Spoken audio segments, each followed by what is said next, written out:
1 de septiembre de 2025 del Evangelio según San Lucas, capítulo 4, versículos 16 al 30. En aquel tiempo Jesús fue a Nazaret, donde se había criado. Entró en la sinagoga, como era su costumbre los sábados, y se puso en pie para hacer la lectura. Le entregaron el rollo del profeta Isaías, y desenrollándolo encontró el pasaje donde estaba escrito: El Espíritu del Señor está sobre mí, porque Él me ha ungido.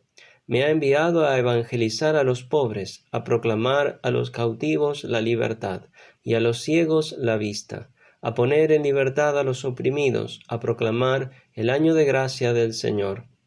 Y enrollando el rollo y devolviéndolo al que lo ayudaba, se sentó. Toda la sinagoga tenía los ojos clavados en él. Y él comenzó a decirles: Hoy se ha cumplido esta escritura que acabáis de oír. Y todos le expresaban su aprobación, y se admiraban de las palabras de gracia que salían de su boca, y decían: ¿No es este el hijo de José? Pero Jesús les dijo: Sin duda me diréis aquel refrán: Médico, cúrate a ti mismo. Haz también aquí en tu pueblo lo que hemos oído que has hecho en Cafarnaún. Y añadió: En verdad os digo que ningún profeta es aceptado en su pueblo. Puedo aseguraros que en Israel había muchas viudas en los días de Elías, cuando estuvo cerrado el cielo 3 años y 6 meses, y hubo una gran hambre en todo el país.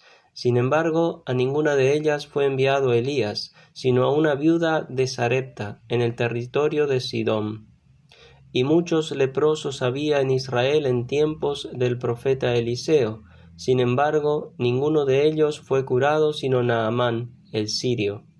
Al oír esto, todos en la sinagoga se pusieron furiosos, y levantándose lo echaron fuera del pueblo y lo llevaron hasta un precipicio del monte sobre el que estaba edificado su pueblo, con intención de despeñarlo.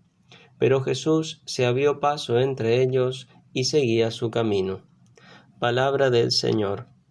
Jesús regresa a su pueblo y se pone a enseñar en la sinagoga y lee un pasaje del profeta Isaías que anuncia al Mesías.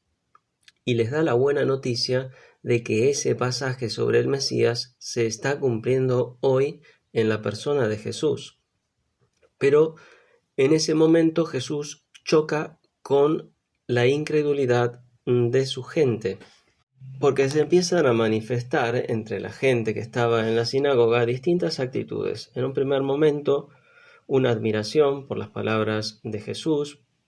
Por otro lado, vemos que algunos empiezan a cuestionar de que es el hijo del carpintero, es el hijo de José, lo conocemos, ¿cómo puede ser que tenga esta sabiduría?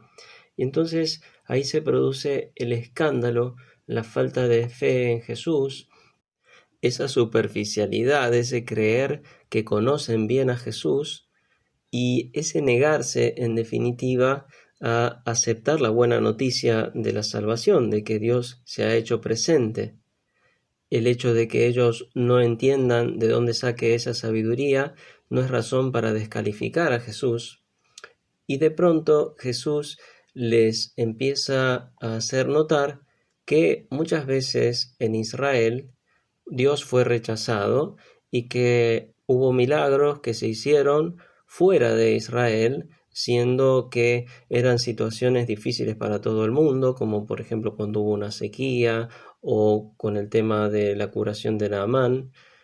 Entonces ellos no aceptan bien esta corrección en la cual Dios, Jesús, les está reprochando la dureza de su corazón y de pronto pasan a la furia, al odio, porque no podían soportar esta corrección, esta reprensión que Dios les hacía amorosamente, que les quería hacer ver la dureza de corazón y como siempre el pueblo ha rechazado a los profetas, porque esto es casi una constante en la historia de Israel, en la cual siempre Dios enviaba a sus representantes y el pueblo muchas veces, o por no decir siempre, rechazaba a los mensajeros, rechazaba a los profetas y muchas veces los maltrataba o los mataba.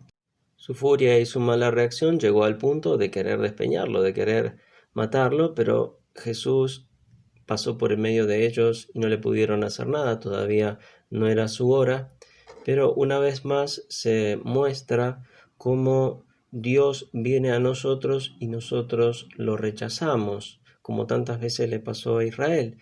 Y esto es como un anticipo de la vida de Jesús, porque también al final son pocos los que lo van a recibir y lo van a condenar a muerte. Entonces es como un anticipo de la misión de Jesús. Y Dios tiene que hacer su camino. Dios sigue su camino. Lo matan, pero Él resucita. Ante esta actitud humana le pedimos al Señor la gracia de saber ver, de saber escuchar, darnos cuenta cuando Él viene, cuando Él nos reprende y no reaccionar mal, no desaprovechar los dones de su gracia. Eso le pedimos al Señor. Gloria al Padre y al Hijo y al Espíritu Santo.